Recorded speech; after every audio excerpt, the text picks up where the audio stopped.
Assalamualaikum warahmatullahi wabarakatuh. Salam dan bahagia. Perkenalkan, saya Rizal Dwi Anggara dari KKN OST Padepokan 028 yang beralamat di Padukuhan Gaten, Kelurahan Canden, Kecamatan Cedes, Kabupaten Bantul, Daerah Istimewa Yogyakarta. Di sini saya akan menjelaskan tentang program kerja individu saya tentang bahaya melakukan seks bebas.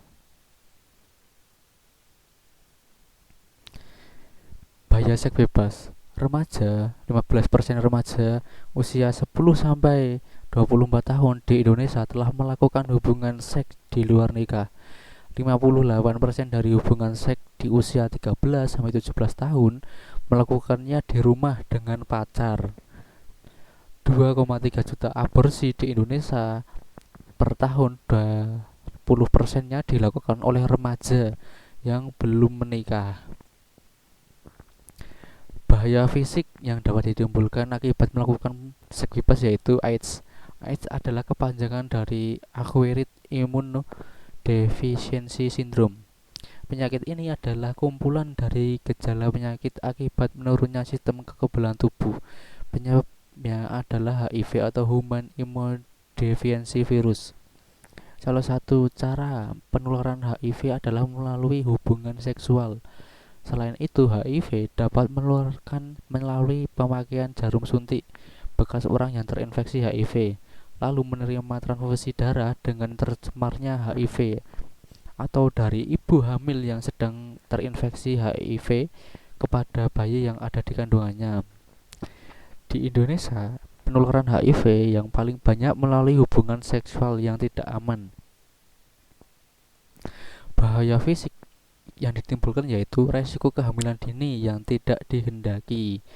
Bahaya fisik pada ibu yaitu kontraksi rahim yang lemah, ketidakteruturan tekanan darah yang terdampak pada keranjang kehamilan, kejang-kejang yang dapat menyebabkan kematian juga. Remaja atau calon ibu yang merasa tidak ingin dan tidak siap untuk hamil, maka ia biasa saja tidak mengurusnya dengan baik kehamilannya. Bahaya fisik pada anak yang ditimbulkan akibat seks bebas yaitu gangguan pertumbuhan organ-organ tubuh pada janin. Yang kedua itu kecacatan. Yang ketiga itu sulit mengharapkan adanya perasaan kasih sayang yang tulus terhadap orang tua ke anak.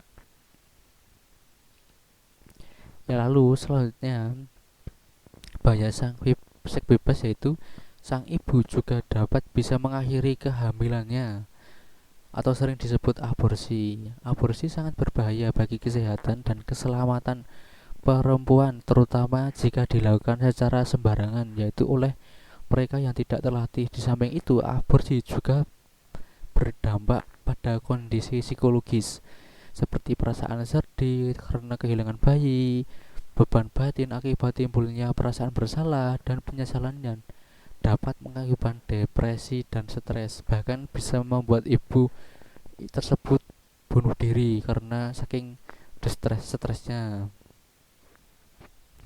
Perilaku yang ditimbulkan akibat melakukan seks bebas yaitu bahaya yang dapat ditimbulkan yaitu kejiwaan, yaitu terjadinya penyakit kelainan seksual seperti keinginan untuk selalu melakukan hubungan seks, selalu menyibukkan waktunya dengan berbagai khayalan-khayalan seksual seperti ciuman, rangkulan, pelukan, dan bayang-bayang bentuk tubuh wanita dari luar maupun dalam.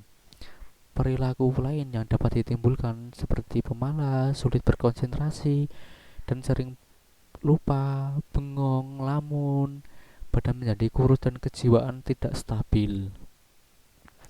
Bahaya yang ditimbulkan bahaya sosial yaitu seks bebas akan menyebabkan seorang tidak lagi berpikir untuk membentuk keluarga yang mempunyai anak, apalagi seorang lelaki memikul sebuah tanggung jawab. Lebih parahnya lagi, seorang wanita akan melakukan hubungan seks pada akhirnya akan terjerumus ke lembah prostitusi. Bahaya sosial yang dapat ditimbulkan yaitu seks bebas juga berpengaruh ke keadaan kondisi sosial anak, keberantakan suatu keluarga, lalu terputusnya tali silaturahmi dan kekerabatan. Orang tua biasanya tidak akan peduli lagi kepada anak Lalu seorang remaja akan sulit semakin nekat dan membangkang dan tidak patuh lagi kepada orang tuanya. Terlibat fase frustasi dan kekecewaan serta dendam tak kesudahan terhadap anggota keluarga sendirinya. Bahaya perekonomian yang didapatkan dari melakukan hubungan seks bebas ini dapat melemahkan perekonomian seseorang, terus lalu penghamburan harta untuk memenuhi keinginan seksnya, lalu upaya untuk mendapatkan harta dan uang dengan menghalalkan segala cara termasuk dari jalannya haram dan keji seperti mencuri atau membunuh, membegal dan lain sebagainya. Sekian dari penjelasan saya, bila ada kurang lebihnya mohon maaf. Billahi taufiq wal hidayah. Wassalamualaikum warahmatullahi wabarakatuh. Salam.